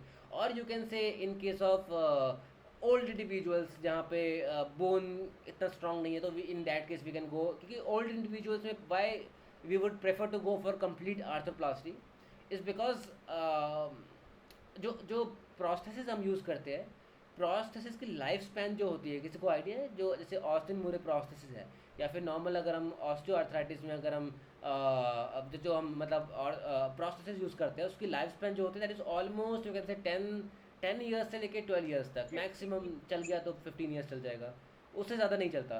तो इट मीन्स कि अगर ओल्ड इंडिविजुअल्स है तो old individuals still we can, because eventually we know कि उनका लाइफ स्पैन जो है उसके अकॉर्डिंग अगर हम देखते हैं तो वी कैन इजीली से कि पर्सन मे बी एक ऑपरेशन के बाद में person can continue with that particular process, और मे बी एक पर्टिकुलर ऑपरेशन और यूज़ करना एक बार और करना पड़ेगा जहाँ पे उसको रिमूव करके फिर से हम यूज़ कर सकते हैं। एंड यही रीज़न है कि डज एनीवन नो कि मिनिमम एज लिमिट क्या होती है फॉर कंप्लीट आर्थ्रोप्लास्टी? किसी को आइडिया है? 60 years. 65. हाँ 50 होती है, मिनिमम 50 होती है अभी के टाइम पे। मतलब विद इंक्रीजिंग आर्थराइटिक केसेस उसको 50, पहले 60 था, उसके बाद 55 कर दिया था, उसके बाद अब अभी के टाइम पे इट इज़ 60, तो सॉरी 50 अभी के टाइम पे। तो we see still there are individuals जो कि ऑस्टियोआर्थराइटिस डेवलप कर देते हैं even before 50 years of age, but still जो ऑर्थोपेडिशियन जो होते हैं they ask them to maybe to go for some other measures or some conservative measures जब तक at least they cross that age of 50 years का barrier जो है, because we can see कि 50 years person ने एक बार अगर क्रॉस किया, उसके बाद अगर पर्सन का हम कंप्लीट आर्थ्रोप्लास्टी करते तो मे बी अप टू 60 और यू कैन से 65 ईयर्स तक वो पर्सन वो प्रोसेस यूज़ कर सकता है। And keeping in mind person का लाइफ स्पैन जो आज के टाइम पे आई थिंक मे बी 75-80 का जो है, तो उसके अकॉर्डिंग हम देखते हैं कि एटलीस्ट मिनिमम जो एज है वो 50 का रखा हुआ है अभी के टाइम पे फॉर कंप्लीट आर्थ्रोप्लास्टी। ठीक है, ओके, तो that is all with the Perthes disease, but इसको हम प्रॉपर्ली बात करेंगे इसकी औरतों में। हाँ So Perthes disease को कॉक्सा प्लाना भी बोलते हैं शायद। हाँ, जहाँ पे हाँ ओके, मैंने बहुत पहले, हाँ जहाँ पे हेड ऑफ फीमर जो है वो कोलैप्स हो जाता है बिकॉज ऑफ डैट, हम उसको बोलते हैं, I think, I am not sure about that. Are you sure कि कॉक्सा प्लाना ही बोलते हैं? Yes sir. ओके ठीक है, फिर कॉक्सा प्लाना है, but still I need to check this one once, है ना। बट आई थिंक आप ठीक बोल रहे हो, कॉक्सा प्लाना है बिकॉज हेड ऑफ फीमर जो होता है वो कोलैप्स हो जाता है, एंड बिकॉज ऑफ दैट उसका जो नॉर्मल कंटूर जो होता है, नॉर्मल जो शेप होता है हेड ऑफ फीमर का, वो हमारा लॉस हो जाता है बिकॉज ऑफ डैट, है ना। ओके, ठीक है, now coming up to this thing, okay, capsule ligamentous tension. Okay, इसको हम ओवरव्यू ले चुके हैं थोड़ा बहुत, इसको हम एक बार प्रॉपर्ली देख लेते हैं यहाँ पे। ओके, तो यहाँ पे हमने बात करी थी maximal close pack position and maximal loose pack position. कोई बताना चाहेगा definition, maximal close pack position क्या होता है? मतलब या फिर मैं अगर Capsule tautness जिसमें सबसे ज़्यादा एग्जैक्टली present हो, तो एग्जैक्टली, है caps- ना, हाँ, है ना, हाँ। तो जहाँ पे कैप्सूल लिगा, निशा आप भी कुछ बोलना चाह रहे थे? सर यही ये- ओके, ठीक है, जहाँ पे स्टेबिलिटी ज़्यादा मैक्सिमम होती है जॉइंट के, है ना, तो इट मीन्स कि जहाँ पे मेजर डिसाइडिंग फैक्टर जो है for M C P P, that is the tension in the capsular ligamentous structures. तभी तभी M C P P and M L P P की बात जो की गई है वो कैप्सुलर लिगामेंटस टेंशन वाले टॉपिक के अंडर की गई है बुक में, है ना। तो इट मीन्स कि maximal close pack position, maximal loose pack position के लिए जो मेजर डिसाइडिंग फैक्टर जो होता है that is the amount of capsular ligamentous tension. वो मैक्सिमम जिस पोजीशन में होगा that is the maximal close back position for that particular joint, and जिसमें मिनिमम होगा that will be the maximal loose back position of that particular joint, ठीक है। But बाकी सब जॉइंट में हम देखते हैं कि मैक्सिमल क्लोज बैक पोजीशन जहाँ पे टेंशन मैक्सिमम है उस केस में मैक्सिमम आर्टिकुलेशन भी होता है बिटवीन द आर्टिकुलेटिंग सरफेस। लेकिन in case of this thing, in case of hip joint we can see कि मैक्सिमम क्लोज बैक पोजीशन अलग है and position of maximum articulation अलग है। मतलब यहाँ पे अगर हम हिप जॉइंट का मैक्सिमम क्लोज बैक पोजीशन की अगर हम बात करें तो simply just remember it is extension, slight abduction and then medial rotation, ठीक है। extension, slight abduction and medial rotation, that is the position in which we will see there is maximal capsular ligamentous tension in the hip joint, ठीक है। लेकिन अगर हम maximum articulation जिस position में होता है हिप जॉइंट का, अगर हम उस पोजीशन की बात करते हैं that is simply the frog leg position. Frog leg position I hope सबने एक वो डायग्राम देखा है, महेश्वरी में दिया हुआ है, इवन एबनेज़ार में भी दिया हुआ है, CDH के टॉपिक के under, congenital dislocation of hip, है ना। उसमें हम कौन सा फ्रॉग लेग कास्ट होता है या फिर एक बैचलर्स कास्ट होता है जिसमें जो चाइल्ड होता है उसके हिप जॉइंट को flexion, abduction and lateral rotation, और you can say simply frog leg position, है ना, फ्रॉग लेग पोजीशन में प्लेस कर देते हैं बिकॉज उस बैरलोस टेस्ट भी होता है सर, वो भी उसमें भी यही करते हैं। हाँ, बैरलोस टेस्ट में तो बेसिकली वो हम क्या कर सकते हैं, वो हम एक तो वो हम टेस्ट कर रहे हैं टू चेक हमारा CDH प्रेजेंट है कि नहीं, एंड उसी टेस्ट को फर्दर हम एज अ मैनिपुलेशन यूज़ कर सकते हैं कि ताकि हम उसको रिप्लेस कर सकें अपना, मतलब रिप्लेस नहीं, रीअलाइन कर सके अपने हिप जॉइंट को वापस अपने मतलब उसको पोजीशन में, ठीक है। Barlow's position and Ortolani's, Barlow's test and Ortolani's test, ये दो टेस्ट होते हैं। अगेन अभी हम इसकी बात नहीं करते, हम अभी ऑर्थो में ही देखेंगे। तनिषा कुछ बोलना चाह रहे हो? तो उस कास्ट को शायद लॉरेंस कास्ट बोलते हैं। हाँ, लॉरेंस कास्ट भी बोलते हैं। लॉरेंस कास्ट हो गया, बैचलर्स कास्ट हो गया, या फिर आप फ्रॉग लेग कास्ट भी बोल सकते हो, ठीक है। तीनों नाम है, ठीक है। Yes. बट इवेंचुअली हम देखते हैं कि हमारा जो इंटेंशन है that is to keep the okay, मैं ये दिखा रहा था, to keep okay, to keep the hip joint in flexed position, in flexion, abduction and lateral rotation position ना, ये वाली इमेज आपने सबने देखी होगी, ठीक है। दिस इज कॉल्ड एज, देखो यहाँ पे फ्रॉग लेग और लॉरेंस कास्ट, ठीक है। और you can say the second one that is called as Batchelor's cast, okay. तो that is called as frog leg position. क्यों हमारा इंटेंशन है इस पोजीशन में रखने का, because so as to keep maximum articulation between the head of femur and the acetabulum, and उसकी वजह से it can reunite easily. So it means frog leg position for maximum articulation, but extension, slight abduction and medial rotation for maximum closed back position, जहाँ पे capsular ligamentous tension maximum है, okay. इसके अलावा अब अगर हमने maximum articulating position की अगर हम बात कर ली हमने, तो let's talk about position of maximum vulnerability. It means the position in which there is least amount of articulation between head of femur and acetabulum. That simply you can say that is sitting with thighs crossed, or you can say flexed and adducted position, मतलब flexion and adduction. Simply जैसे हम अगर car में बैठे होते हैं तो car में हमारा हिप जॉइंट का पोजीशन क्या होता है, it is flexion and adduction. And you can सी आपने डैशबोर्ड इंजरी काफ़ी कॉमनली टर्म देखा होगा ना, डैशबोर्ड इंजरी।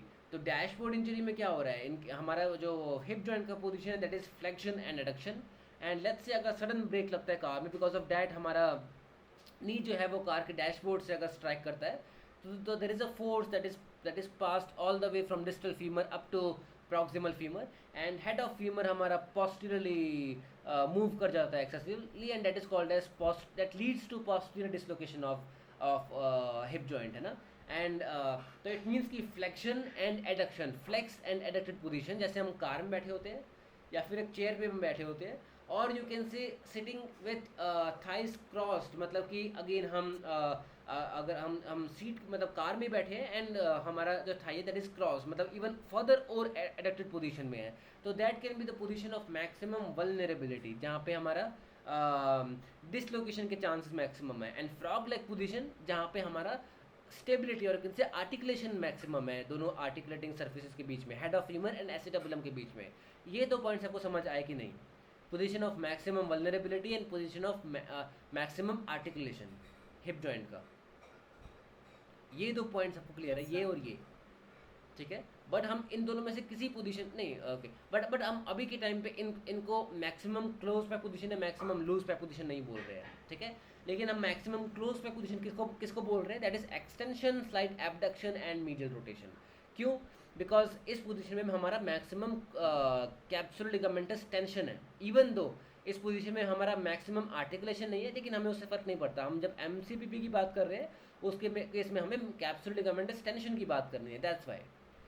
ओके, अब अगर हम मैक्सिमम लूज पैक पोजीशन की बात करते हैं, here we can see it is slight flexion, slight abduction and slight lateral rotation, जो कि हम फ्रॉग लेग पोजीशन की बात करते हैं. देखो, slight flexion, abduction and lateral rotation, जिसको हम फ्रॉग लेग पोजीशन कहते हैं ना, flexion, abduction and lateral rotation, तो that is the maximum loose pack position. तो यहाँ से अगर मैं ये बोलता हूँ कि the position of the hip joint in which the capsular ligamentous tension is least, but that is the position in which the tension in the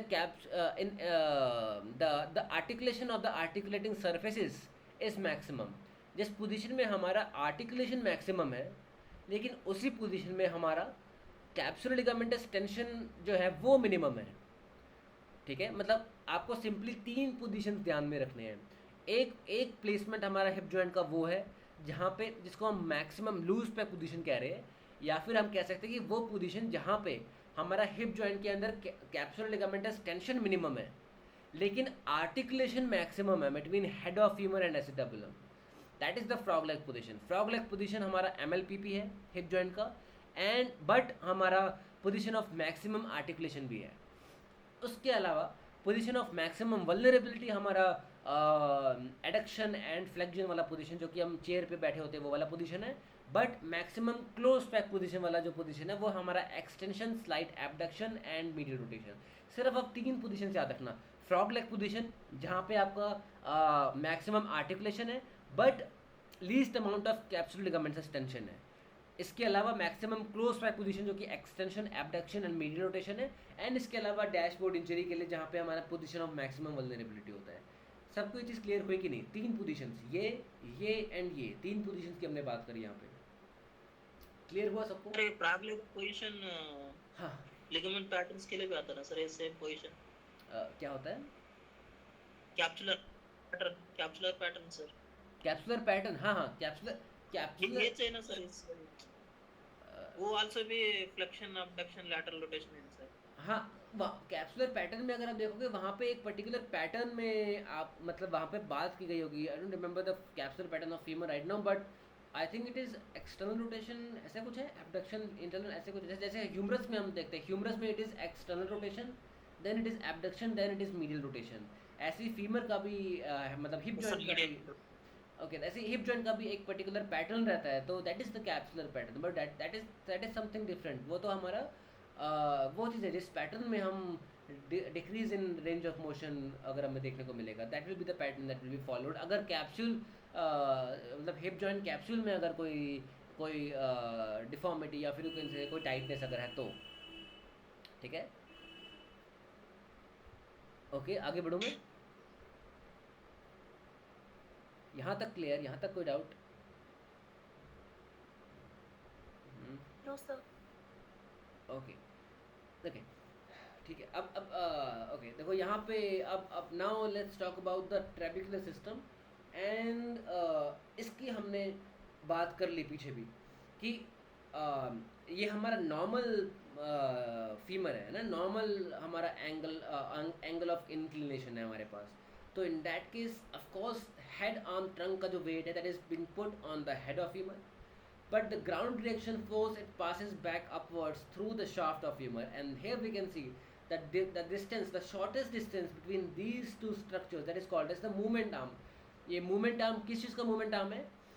movement arm of the torque, जो torque इस neck of femur के ऊपर bending force लगाना चाह रहा है, because eventually this is common sense ना, मतलब हमारा head of femur के ऊपर जो force आएगा that will eventually try to increase the amount of bending on the neck of femur। neck of femur के ऊपर bending increase करना चाहेगा जो femur के ऊपर force आएगा, but we can see कि इस bending के लिए जो torque, जितना minimum torque चाहिए ताकि यह bending increase हो सके, है ना, या फिर bending start हो सके इस neck of femur का, तो उसके लिए जो movement arm है, that movement arm is the shortest distance between this force and this force, ठीक है।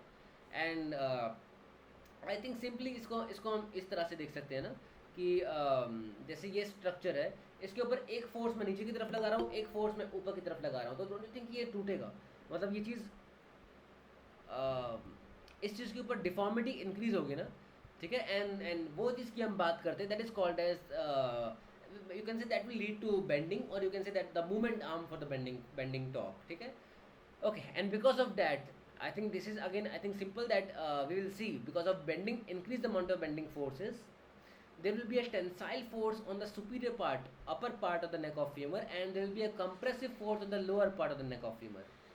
इसमें किसी को डाउट? बिकॉज इवेंचुअली जब इसको हम बेंड करना चाह रहे हैं स्ट्रक्चर को, तो इन डैट केस खिंचाव वाला फोर्स जो है, टेंसाइल फोर्स जो है वो हमारा यहाँ इंक्रीज होगा ना, एंड कंप्रेसिव फोर्स हमारा लोअर पार्ट पे इंक्रीज होगा। आई डोंट थिंक इसमें किसी कोई इशू होना चाहिए किसी को, ये क्लियर है? ओके, तो because of that we see कि जो बोन फाइबर्स की हम बात करते हैं या फिर बोन स्ट्रक्चर ओरिएंटेशन की बात करते हैं, that is called as a trabecular system. तो वी कैन सी कि बोन फाइबर्स जो है वो अपने आप को एक पर्टिकुलर टाइप से ओरिएंट कर देते हैं in response to the force that is being put on the bone, है ना। हमने एक लॉ की बात करी थी जब हमने क्या कहते हैं बोन की बात, जब हमने देखा था बोन वुल्स लॉ ना, Wolves law, WOLFFS, Wolves law. तो वुल्स लॉ बोलता है कि जब हम एक बोन के ऊपर अगर फोर्स प्लेस करते हैं एक पर्टिकुलर प्लेन में, तो उसी प्लेन में उस बोन सेल्स की हाइपरट्रॉफी हमें देखने को मिलती है। तो हम यहाँ पे वी कैन सी कि with continuous amount of force on the hip on the femur, we can see, देखो मैक्सिमम अगर आप देखोगे जहाँ पे ये हमारे ट्रेबिकुलर सिस्टम प्रेजेंट है, मतलब ये हमारे ट्रेबिकल है, और you can say bone structures ने अपने आप को ओरिएंट इस तरह से कर दिया है, ठीक है। यहाँ पे इस तरह से हम देख रहे हैं, इस तरह से हमें देखने को मिल रहा है। इसको हमने दो अलग अलग नाम में दे दिया है, एक हमारा कंप्रेसिव सिस्टम है, एक हमारा टेंसाइल सिस्टम है। तो टेंसाइल सिस्टम अगर आप देखोगे सिंपली वी कैन सी खिंचाव हमारा इस साइड पे है ना, अपर साइड पे, तो that's why we will see कि हमारा टेंसाइल सिस्टम कहीं यहाँ देखने को मिलेगा। एंड कंप्रेसिव सिस्टम की अगर हम बात करें तो बिकॉज ऑफ कंप्रेशन, और you can say because of weight और force of the head arm trunk, हमारा कंप्रेशन कहीं इस रीजन में हमें देखने को मिलेगा। एंड दैट्स व्हाई अब हम कह सकते हैं कंप्रेसिव सिस्टम हमारा ये है एंड टेंसाइल सिस्टम हमारा ये है, ठीक है। लाइकवाइज यहाँ पे सेकेंडरी टेंसाइल सिस्टम भी हम कह सकते हैं because of tensile force again we can see we will find some trabecular here as well, that is again called as secondary tensile system, and secondary compressive system again हमें यहाँ पे कहीं देखने को मिलता है। तो we can see एक चीज़ अगर हम यहाँ पे देखते हैं because of these trabecular, because of the arrangement of the trabecular system, we will see जिस region में ये trabecular एक दूसरे को क्रॉस करते हैं, don't you think कि उस region में यहाँ पे इस bone का strength maximum होना चाहिए? मतलब अगर हम देख रहे हैं इस region में, है ना, इस region में एंड इस region में, है ना, इस बोन की स्ट्रेंथ मैक्सिमम होनी चाहिए ना। And because of that we can see कि in there is a particular this triangular region जहाँ पे there is no trabecular system, और you can say very less amount of trabecular which is present here, that is called as zone of weakness of the neck of femur, है ना, that is called as zone of weakness. And because of that most commonly we see कि हमारा neck of femur के through fracture हमें देखने को मिलता है. Because neck of femur fracture क्यों होता है? Because there is this zone of weakness जहाँ पे ट्रेबिकुलर सिस्टम जो है that is absent, and because of that there is a high potential for this region to go into failure, और you can say to go into fracture. ठीक है. And simply हमारा compressive trabecular system and tensile trabecular system है ना, ये हमारा primary compressive, ये हमारा सेकेंडरी कंप्रेसिव. लाइकवाइज ये हमारा प्राइमरी टेंसाइल सिस्टम एंड ये हमारा सेकेंडरी टेंसाइल सिस्टम. एंड ये सिस्टम ये है क्या? ये बेसिकली हमारा ओरिएंटेशन ऑफ बोन फाइबर्स है, और you can say bone structure है दैट. एंड वो किस वजह से हुआ? That has been form because of you can say in response to the force जो कि हमारा इस बोन के ऊपर कंटिन्यूसली पड़ा गया है, और बिकॉज ऑफ दैट ये हमारा जो बोन सिस्टम है इसने अपने आप को इस तरह से ओरिएंट कर दिया है. ठीक है, सबको ये क्लियर हुआ? Just remember the placement, just remember the placement of this system, the primary system and secondary system, इनकी प्लेसमेंट थोड़ा बहुत ध्यान रखना, बस इतना इतना यहाँ पे ध्यान रखना, nothing else. And zone of weakness हमें समझ आ गया जहाँ पे it is highly susceptible to bending forces. ठीक है. Okay. And okay, there is a last thing. किसी को डाउट? ओके. हाँ हाँ ओके. हाँ विठल आप कुछ बोल रहे हो? ट्रोकेंटर सिस्टम रहता है ना. हाँ ट्रोकेंट्रिक सिस्टम, इसको हम एपोफाइसिस भी कहते हैं. जैसे जैसे जैसे हम बोन में हमारे पास, हमने अभी बात करी ना 3 चीज़ों की, हमने बात करी epiphysis, metaphysis and diaphysis. Likewise अगर हम ट्रोकेंट्रिक रीजन की बात करते हैं, ग्रेटर ट्रोकेंट्रिक बोन का, फीमर का, तो उसके लिए हम एक टर्म यूज़ करते हैं that is called as apophysis, APO. ठीक है, apophysis. And again because of orientation you can say इसको हम ट्रोकेंट्रिक सिस्टम कह सकते हैं. ट्रोकेंटर के पास में प्रेजेंट है, that's why trochanteric system, simple है ना. एंड ठीक है, क्लियर है. एपोफाइसिस एक टर्म हो रहा है, एपोफाइसिस ध्यान रखना. एपोफाइसिस अगर कोई टर्म यूज़ करता है तो सिंपली रिमेंबर कि we are suppose to talk about the greater trochanter का दूसरा नाम हम एपोफाइसिस बोल रहे हैं. ठीक है. ओके. एंड ओके, हमने ये भी देख लिया. बिकॉज ऑफ यू कैन से increase amount of you can से additional mass on the medial side, हमारे शाफ्ट ऑफ फीमर के ऊपर प्रॉक्सिमली हमारा head of femur medial side पे प्रेजेंट है, एंड डिस्टल भी हमारे पास भी got this big medial condyle जो कि हमारे पास अटैच्ड. बिकॉज ऑफ दैट अगर हम लाइन ऑफ ग्रेविटी की बात करते हैं पासिंग थ्रू दिस फीमर, तो it should pass through a bit medial to the shaft of femur ना. आई थिंक इसमें किसी को डाउट नहीं है फीमर की, No, sir. है ना. बिकॉज जहाँ पे मास ज़्यादा, जिस तरफ मास एडिशनल मास आता है स्ट्रक्चर पे, उस तरफ यू कैन से उसका सेंटर ऑफ मास शिफ्ट हो जाता है, और यू कैन से उसका लाइन ऑफ ग्रेविटी उस स्ट्रक्चर का पास हो जाता है. मैं अभी एज अ होल बॉडी के लाइन ऑफ ग्रेविटी की बात नहीं कर रहा हूँ. I am talking about the line of gravity of this femur only, या फिर इस लेग की लाइन ऑफ ग्रेविटी. तो because of that you can से इफ दे आस्क यू कि एक फीमर के ऊपर because of head arm trunk का जो वेट है on the head of femur, because of that compressive force femur के ऊपर कहाँ पड़ता होगा, तो that can be seen on the medial side. On the medial side there is more amount of compressive loading, and on the lateral side of the femur you will see there will be more amount of tensile force. And ऐसा क्यों है? That is because of the placement of the line of gravity which is a bit medial to the shaft of femur, because of these additional masses on the medial side of the femur. Clear है सबको ये चीज़? I think ये तो Yes, sir. बहुत simple है. Okay, देखो यहाँ पे एक टर्म लिखा हुआ है head arm trunk. Head arm trunk means हमारा हेड का फोर्स, आर्म्स का मतलब हेड का वेट, आर्म्स का वेट एंड ट्रंक का वेट, कंबाइंड फोर्स हमारा दोनों हिप जॉइंट की तरफ जा रहा है. तो व्हाट डू यू थिंक, यहाँ पे ईच हिप जॉइंट की अगर हम बात करते हैं तो यहाँ से हमारा HAT डिवाइड बाई 2 मतलब HAT बाई 2, और यू कैन से half of weight of head, arms and trunk each hip joint से पास करना चाहिए ना. सबको समझ आया कि नहीं, है ना. कंबाइंड वेट जो है, weight and force term interchangeable है ना. मैं वेट बोलूँ या मैं फोर्स बोलूँ एक ही बात है, इसमें तो कोई डिफरेंस नहीं है. सिंपली फोर्स अगर मैं बोलता हूँ तो फोर्स मतलब इतना न्यूटन, एंड अगर मैं वेट बोलता हूँ तो वेट इज़ मतलब force is mass into acceleration. तो force divide by acceleration due to gravity g, मतलब इवेंचुअली अगर हम देखते हैं, अगर हम m निकालना चाहते हैं तो वो हम कैलकुलेट कर सकते हैं. हमारा मतलब इसको हम kg में बताते हैं ना, तो वो हमारा वेट आ जाता है. तो इवेंचुअली हम कह सकते हैं कि मैं वेट बोलूँ या फिर मैं फोर्स बोलूँ, एक ही बात है. तो सिंपली वी कैन से कि हमारा तो हेड आर्म ट्रंक का जो फोर्स है जो कि डाउनवर्ड लग रहा है उसका half H A T by two हमारा राइट हिप जॉइंट से जा रहा है and H A T by two हमारा लेफ्ट हिप जॉइंट के थ्रू पास कर रहा है। ये हम कब देख रहे हैं जब पर्सन बायलैटरल स्टांस में स्टैंडिंग पोजीशन में है एंड हमारा बाकी सब स्ट्रक्चर्स मतलब हमारा पेल्विस एंड बाकी सब स्ट्रक्चर्स का जो बायोमैकेनिक्स है वो नॉर्मल है, कोई भी ऑल्टरेशन नहीं है। उस केस में हम देख सकते हैं H A T by two through the right hip joint and H A T by two through the left hip joint. इसमें किसी को डाउट? No, sir. ठीक है, No, sir. सबको clear? Okay, okay. Now coming up to okay, this is simple again. The basic movements of the so we have got flexion, extension, abduction, adduction and medial and lateral rotation जो कि हमारा 3 degree of freedom है of the hip joint and keeping in mind the greater trochanter हम we can see again देखो यहाँ पे Norkins में inflection and extension just like the humerus they have said कि यहाँ पे हमें pure spin देखने को मिलेगा। You can say pure spin की हम बात कर सकते हैं। प्योर स्पिन कहाँ में मतलब फ्लेक्शन में। In case of flexion there is posterior spinning ना, जस्ट लाइक फीमर हम देख रहे हैं ह्यूमरस में भी जब फ्लेक्शन हो रहा है तो देयर इज पोस्टीरियर स्पिनिंग और जब एक्सटेंशन हो रहा है देयर इज एंटीरियर स्पिनिंग ना। तो we can say there is posterior और anterior spinning of head of femur in case of flexion extension.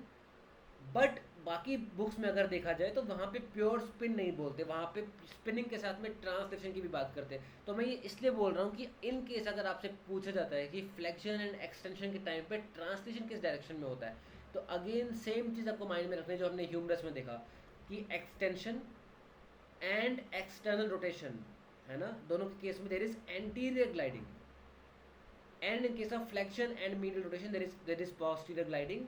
And then we can see in case of abduction of course downwards and adduction में there is superior gliding, ठीक है। and abduction में spins medially है ना, मतलब ये भी clear है मतलब abduction जब हो रहा है तो इस केस में head of femur move, मैं femur मतलब यहाँ दिखाना चाह रहा हूँ ऐसे कि head of femur moves medially है ना abduction में and adduction में it moves laterally, ठीक है। that is abduction and adduction, okay। कोई डाउट यहाँ तक? यहाँ तक हमने बात कर लिया about movement of the articulating surface और यू कैन से आर्थोकाइनेमेटिक्स की हमने बात कर ली है।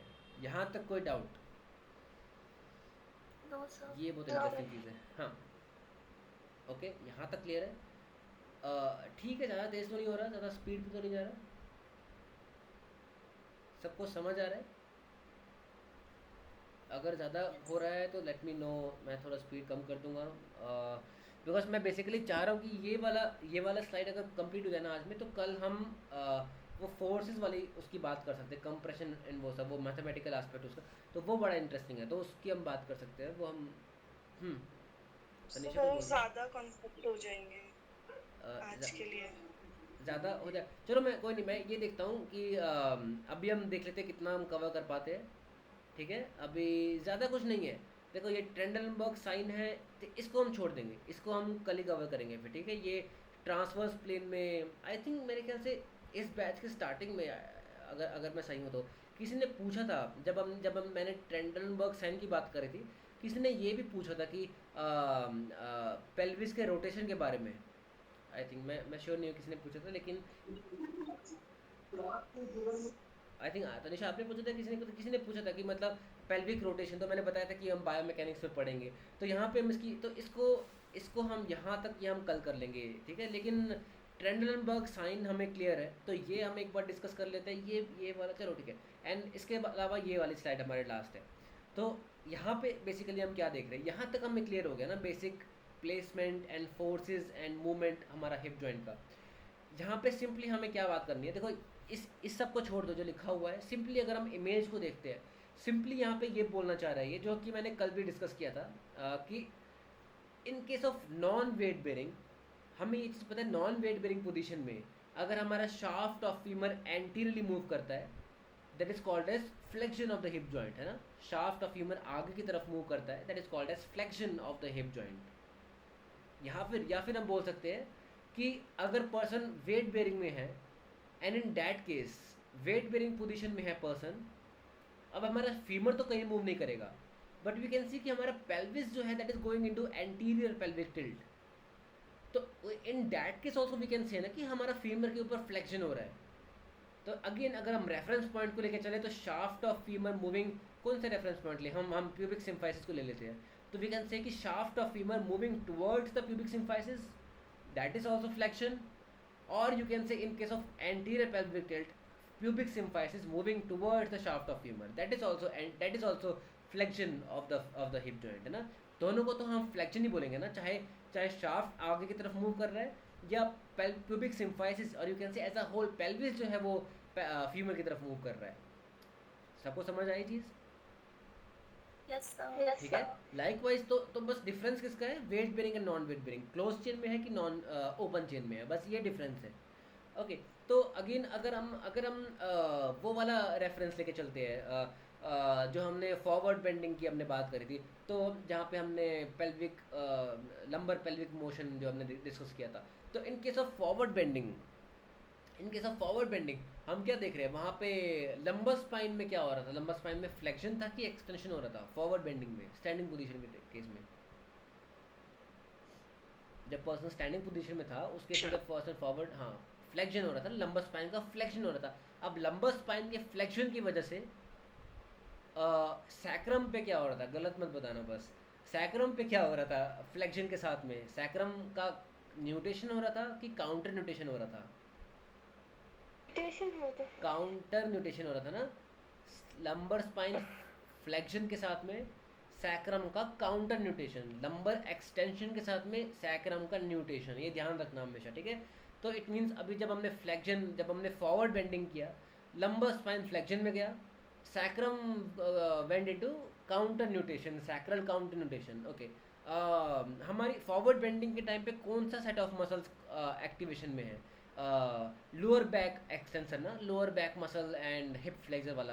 तो इट मीन्स अगर वो वाला मसल अगर हमारा कंट्रैक्शन में है तो इट मीन्स, तो इन दैट केस हमारा पेल्विस जो है it is suppose to go into anterior pelvic tilt. It means forward bending के टाइम पे हमारा एंटीरियर पेल्विक टिल्ट भी हो रहा है, एंड एंटीरियर पेल्विक टिल्ट अगर हो रहा है and of course person weight bearing में है, तो उस केस में हिप जॉइंट पे क्या हो रहा है, फ्लेक्शन या एक्सटेंशन? फ्लेक्शन हो रहा है। सबको चेन समझ आया लंबर स्पाइन से लेके हिप जॉइंट तक? क्लियर हुआ कि नहीं हुआ? No, sir. नहीं समझ आया। ये तो मैंने ओके रुको, फॉरवर्ड बेंडिंग, कोई भी फॉरवर्ड बेंडिंग पोजीशन, ओके तो यहाँ पे हम देख सकते हैं ये पर्सन अगर फॉरवर्ड बेंडिंग में जाना चाह रहा है, इन दिस केस ओके इसको ये नॉर्मल फॉरवर्ड बेंडिंग, तो in this case we will see lumbar spine went into flexion. इसमें कोई डाउट किसी को? लंबर स्पाइन फ्लेक्शन में गया तो सैक्रल काउंटर न्यूटेशन हुआ, इसमें किसी को डाउट? यहाँ तक sacral counter nutation and lumbar flexion कैसे हो रहा है, ये सबको क्लियर है ना? रिस्पॉन्स नहीं आ रहा है, आप लोगों को समझ नहीं आ रहा, या फिर मेरी वॉइस क्लियर नहीं है, नो, या फिर आपको ये टॉपिक समझ नहीं आया? Am I Audible?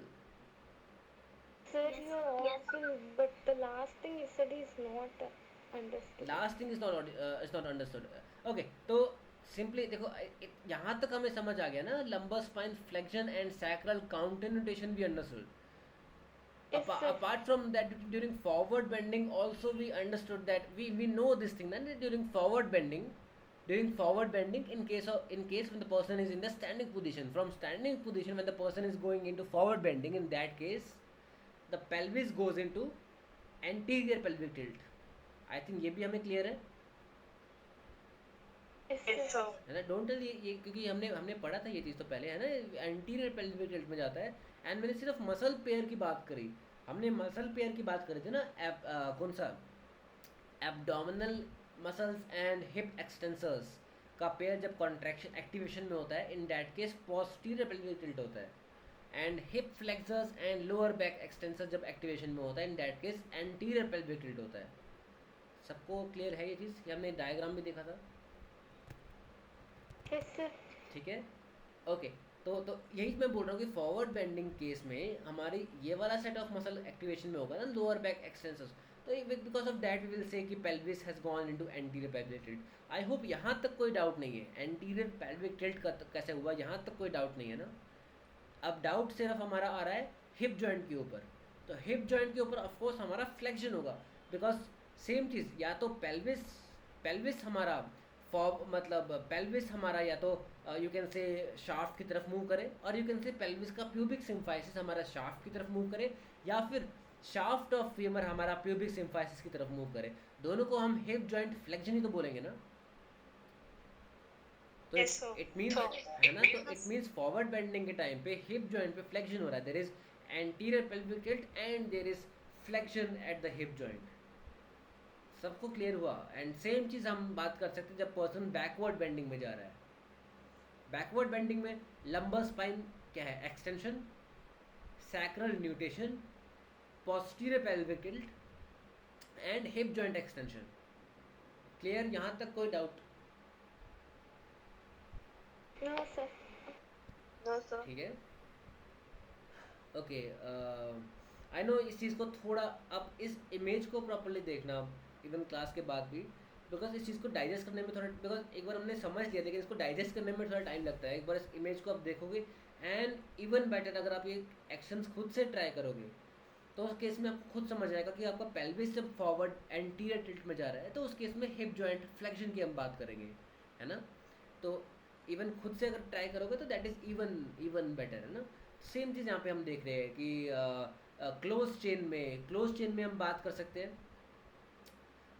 एक्सटेंशन, मतलब क्लोज चेन कब? जब person is in weight bearing, bilateral stance weight bearing में, दैट इज क्लोज चेन, है ना। तो extension of lumbar spine in that case, okay देखो यहाँ पे एक चीज़ और लिखी हुई है, close chain and open chain किस सेंस में है। यहाँ पे हम इस मूवमेंट की अगर हम बात करें, this is open chain movement ना। Open chain and close chain का मतलब क्या होता है? क्लोज चेन मीन्स की प्रॉक्सिमल एंड डिस्टल स्ट्रक्चर्स जो है वो हमारा फिक्स्ड है, एंड तब हम कह सकते हैं कि बाकी मिड स्ट्रक्चर्स में अगर मूवमेंट हो रहा है then we can say that person is performing the action is it is in closed chain। लेकिन अभी यहाँ पे तो पर्सन फॉरवर्ड बेंडिंग में जा रहा है, तो दिस इज ओपन चेन ना। मतलब एज अ होल अगर हम बॉडी की बात करें, बॉडी के लिए तो it is open chain movement ना, where the head is moving through the space. लेकिन लेट्स से अगर मैं बात करता हूँ व्हेन द पर्सन का हेड भी फिक्स्ड है एंड फीट भी फिक्स्ड है, and in that case if the person tries to bring the pelvis into anterior pelvic tilt, सब समझ पा रही है चीज़? Sir. सबको चीज़ समझ आ रही है? मैं हेड को मूव नहीं कर रहा आगे की तरफ एंड उस फीट को भी मूव नहीं कर रहा, एंड इन डैट केस मैं पेल्विस को एंटीरियर पेल्विक टिल्ट में लेकर आ रहा हूँ। तो in that case lumbar spine में क्या होगा? लंबर स्पाइन में फ्लेक्शन होगा कि एक्सटेंशन होगा? एंटीरियर पेल्विक टिल्ट में, जब बॉडी हमारी क्लोज चेन में है। फर्स्ट टेल मी सबको ये चीज़ समझ आएगी नहीं? आ गई। ओके, मैं इस चीज़ की बात कर रहा हूँ, एक बार मैं दिखा भी देता हूँ। ओके, मैं बोल रहा हूँ कि person is in the standing position. अब मैं इसकी बात कर रहा हूँ, ये वाली मूवमेंट, ठीक है। Forward anterior pelvic tilt and posterior pelvic tilt, ठीक है। तो इस केस में पर्सन इज, मेरा हेड आगे की तरफ मूव नहीं किया ना, मैं क्या कहते हैं फॉरवर्ड या बैकवर्ड बेंडिंग में नहीं गया, बट क्या कहते हैं पेल्विस जो है वो एंटीरियर एंड पोस्टीरियर टिल्ट में गया। तो उस एंटीरियर टिल्ट में हमारा लंबर स्पाइन किस में गया? फ्लेक्शन में कि एक्सटेंशन में? Tension में। एक्सटेंशन ना।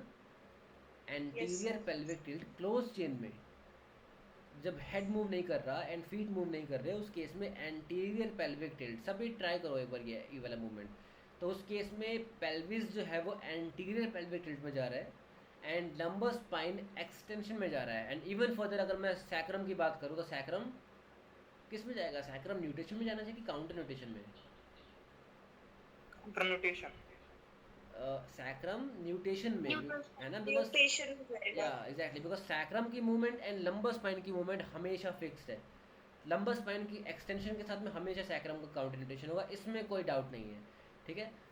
ओके, तो अगर क्लोज चेन मूवमेंट है तो क्लोज चेन में जो कि जिसकी हमने अभी बात करी, उस केस में हमारा एक्सटेंशन ऑफ लंबर स्पाइन जहाँ पे एंटीरियर पेल्विक टिल्ट होगा, एंड इस केस में फ्लेक्शन ऑफ हिप जॉइंट होगा ना, anterior pelvic tilt and eventually hip joint reflection, ठीक है।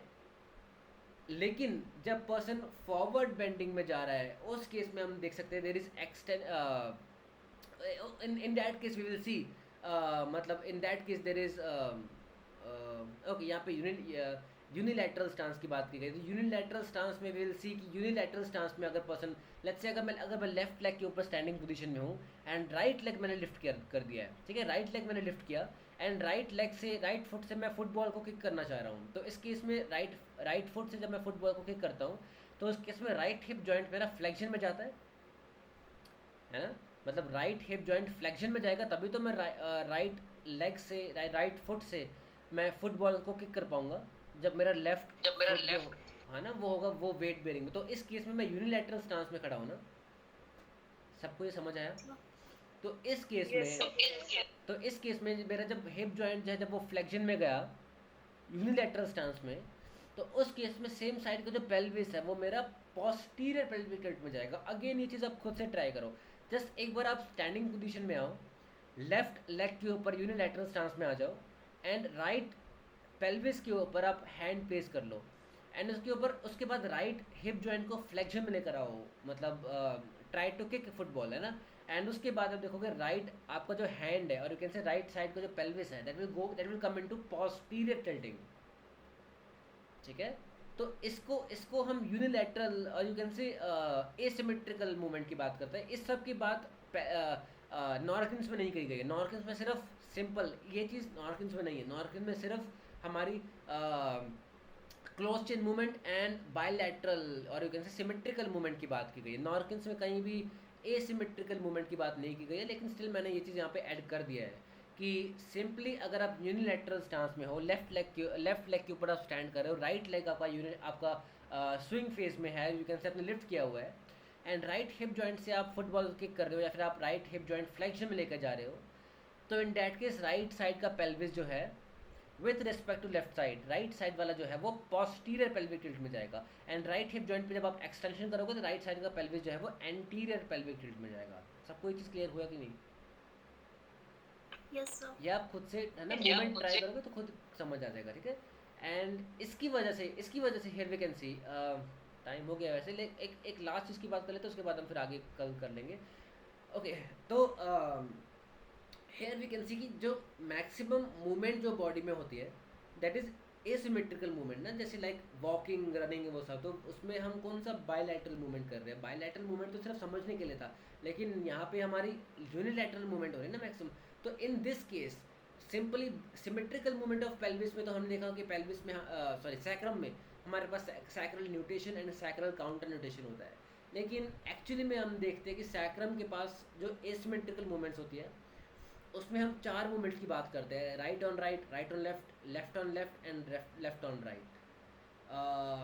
यू वांट कि मैं इसके ऊपर बात करूं थोड़ा 2 मिनट के लिए कि नहीं? इस टॉपिक को हम ये वैसे Yes. आपसे ओके ये आपसे वैसे पूछा जाएगा नहीं, एटलीस्ट अगर आप बैचलर्स के लेवल का एग्ज़ाम दे रहे हो, बट स्टिल इतना ध्यान रखना कि अगर हम इन 4 मूवमेंट्स ऑफ सैक्रम की बात कर रहे हैं ना, तो फर्स्ट ऑफ ऑल हमें दो ऑब्लिक एक्सिस देखने पड़ेंगे, एक राइट ऑब्लिक एक्सिस, एक लेफ्ट ऑब्लिक एक्सिस। हम राइट एंड लेफ्ट कैसे बोल रहे हैं? जो भी ऑब्लिक एक्सिस है ना उस एक्सिस का अपर पार्ट को ध्यान में रखना। ये वाला इस एक्सिस का अपर पार्ट जो है वो राइट साइड से आ रहा है, इसलिए हम इसको राइट ऑब्लिक एक्सिस बोल रहे हैं। ऐसी एक और एक्सिस हमारा लेफ्ट साइड से आएगा, उसको हम लेफ्ट ऑब्लिक एक्सिस बोलेंगे। इतना सबको क्लियर हुआ कि नहीं? This is right oblique Yes. Axis, this is left oblique, है ना? ओके, ठीक है। तो इसका मतलब लेट्स से अगर मैं राइट ऑब्लिक एक्सिस की बात करता हूँ तो इन डैट केस ये मेरा सैक्रम है एंड राइट ऑब्लिक एक्सिस मेरा ऐसे पास कर रहा है, तो इसके अराउंड मेरा सैक्रम जो है वो ये वाला मूवमेंट शो करना चाहिए ना। ऐसी लेफ्ट ऑब्लिक एक्सिस ऐसे होगा, इसके अराउंड सैक्रम का ये वाला मूवमेंट होना चाहिए। इतना सबको समझ आया कि नहीं? ठीक है, ओके। तो अब यहाँ पे ये चीज़ हम देख रहे हैं कि right oblique axis and left oblique axis. तो यहाँ पे जितने भी 4 मूवमेंट्स हम देख रहे हैं ना, ये ऑन के बाद जो लिखा हुआ है, मतलब राइट ऑन राइट या राइट ऑन लेफ्ट, ये हम एक्सिस की बात कर रहे हैं यहाँ पे। मतलब you can say it is sacrum is moving right on right axis या it is moving right on left axis, ठीक है। अभी इसकी भी इस पे भी आऊँगा मैं, ये क्या देखना चाह रहे हैं हम, इसका मतलब क्या है, लेकिन इतना ये सबको समझ आया। ये दूर ऑन के बाद वाला है ना, ऑन के बाद वाला जो है ये हम एक्सिस की बात करते हैं। कहीं पे भी सैक्रम का मूवमेंट आपके पास आता है लिखा हुआ कि राइट ऑन राइट या लेफ्ट ऑन राइट जो भी है, तो वहाँ पे दूसरा वाला जो राइट या लेफ्ट होगा वो हम एक्सिस की बात कर रहे हैं। अब ये पहला वाला क्या है, राइट या लेफ्ट, ये पहला वाला, ये बेसिकली इसको समझने के लिए सिंपली जस्ट पिक्चराइज कि ये जो सैक्रम है, ये सैक्रम को हम पीछे की व्यू से देख रहे हैं ना, पॉजिटिव व्यू से देख रहे हैं। जस्ट इमेजिन कि ये सैक्रम का जो वेंट्रल साइड है वहाँ पे, जस्ट इमेजिन, ये मैं आपको याद रखने के लिए चीज़ बता रहा हूँ कि सैक्रम का जो वेंट्रल साइड है उसके पास आइज प्रेजेंट है, सैक्रम देख सकता है आगे की तरफ। तो इन डैट केस सैक्रम जब राइट साइड की तरफ देखेगा that is called as right movement of sacrum. Sacrum जब लेफ्ट की साइड देखेगा that is called as left movement of sacrum. ये सबको समझ आया कि नहीं? या इसको मैं और अगर टेक्निकल टर्म ऐसे अगर मैं बोलूँ तो आई कैन से कि सैक्रम का वेंट्रल साइड जब राइट साइड की तरफ फेस करेगा that is called as right side movement of sacrum. And sacrum का वेंट्रल साइड जब लेफ्ट साइड की तरफ फेस करता है that is called as left side movement of sacrum. तो सिंपली हम यहाँ पे क्या देख सकते हैं, अगर हम इस मूवमेंट की बात करते हैं राइट ऑन राइट, सबसे पहले दूसरा वाला राइट देखते हैं। इट मीन्स हम राइट ऑब्लिक एक्सिस की बात कर रहे हैं, हम इस ऑब्लिक एक्सिस की बात कर रहे हैं। अब इस ऑब्लिक एक्सिस के अराउंड वी वांट कि ये सैक्रम राइट साइड देखे, मतलब इट मीन्स कि इस ऑब्लिक, ये राइट ऑब्लिक एक्सिस है, इस ऑब्लिक एक्सिस के अराउंड इस सैक्रम की मूवमेंट या तो ये होगी या ये होगी। अब ये राइट साइड है, ये लेफ्ट साइड है, तो व्हाट डू यू थिंक कि सैक्रम राइट साइड की तरफ, ये सैक्रम का वेंट्रल साइड है, ये राइट साइड की तरफ कब देख रहा है, इस मूवमेंट में कि इस मूवमेंट में, पहले वाले में कि दूसरे वाले में? पहले वाले में है ना। तो it means this movement of sacrum is called as right on right. ऐसी अगर मैं इस एक्सिस के अराउंड मूवमेंट की बात करता हूँ एंड लेट्स से मैं इस मूवमेंट की बात कर रहा हूँ, ठीक है, ये मूवमेंट होगा सैक्रम का इस एक्सिस के अराउंड, तो I can say let's say मैं इस मूवमेंट की बात कर रहा हूँ, I can say sacrum is looking towards left side and axis कौन सा है मेरा, लेफ्ट ऑब्लिक एक्सिस। तो it is looking on the left side around left oblique axis, ठीक है। तो it is left on left movement of sacrum, this is right on left movement of sacrum, ठीक है, and this is left on right movement of sacrum. सबको idea लगा इसके बारे में? Yes. ठीक है, ओके, ये हमारी यूनिलैटरल मूवमेंट्स ऑफ सैक्रम होती है। एंड फर्दर इसके आगे तो अगर आप ऑस्टियोपैथी की अगर आप बात करते हो या फिर हो सकता तो उसमें तो ये तो बेसिक होता है, वहाँ पे तो इसके ऊपर ही हमारा पूरा ऑस्टियोपैथी है वो सब, तो बिकॉज वहाँ पे सैक्रम की मूवमेंट्स हमें पता होनी चाहिए, उसके बाद हमारी इसकी वजह से बाकी मूवमेंट्स कैसे चेंज होती है वो सब चीज़ें, तो वो सब हम देखते हैं। खैर, ये हमारा बेसिक है, मतलब ये हमारा यूनिलैटरल स्टांस में, और यू कैन से एसिमेट्रिकल मूवमेंट ऑफ सैक्रम जो है वो हमारा, उसका जो बेसिक है वो हमारा ये है, ठीक है। ओके, फिर इसको यहाँ पे रोक देते हैं। तो हम बस थोड़ा सा बचा इसका, ये हम कल कवर कर लेंगे। ट्रेंडलबर्ग साइन है बेसिकली, यहाँ पे हमें उसकी बात करने की, हम वर्डिंग यूज़ कैसे करते हैं यहाँ पे, जब मतलब इस केस में पेल्विक हाइक हो रहा है कि पेल्विक ड्रॉप हो रहा है, हम किस तरह से डिफाइन करते हैं उसकी हमें बात करनी है। उसके बाद हमारा पेल्विक रोटेशन है, उसके बाद हमारा बस थोड़ा बहुत ये लेटरल हिप पेन है, उसके बाद हम उस पर आ जाएंगे। ओके, ठीक है, ज़्यादा नहीं है हमारा इसका। ओके, यहाँ तक क्लियर हुआ, कल हम यहाँ से स्टार्ट कर लेंगे।